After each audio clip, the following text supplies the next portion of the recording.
Maal abbaa kee hojjetta danaa? Dhukkubatu nama guddinaan gaaddisa kana jalatti goore. Maaloo yoo dandeesse bishaan naaf fidi. Kee deema danaati dhukkubiyyee isaa faaraa damoore kee deema si kosi.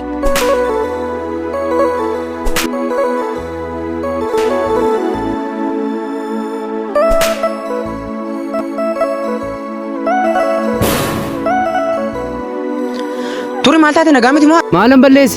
Kana caalaa maal balleessu barbaadde? Maal si godhe? Sirriidha maal balleesse? Kana caalaa maal balleessu? Turati sababa kosiin kun karaa irraa keeffama kana haasaa hartamoo? Sii gala dhalli namaa namummaa isaa qofaaf iyyuu kabajamuu qaba. An kanan jedhu utuu kosiin kun addana taaroo akkamitti maamillee ola seenu? Maal jechuu barbaaddeeti? Dhukkubeetiin bar jaallatte sitti fakkaate? Hiyyeessaam. Maal jechuudha hiyyeessaam jechuun? Hiyyeessi nama miti hin dhukkubu? Jechuun hiyyeessaaf dhukkubee haraa miti jedheen. Deemasi. Jabaadhu kaba.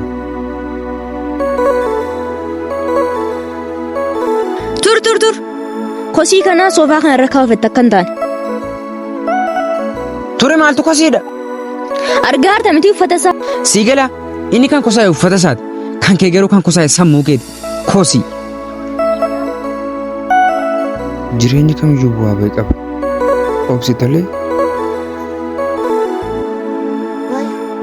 Garuu saba koof jettanii walloon hin qabne. Lakki inni uumamte abbaa ko.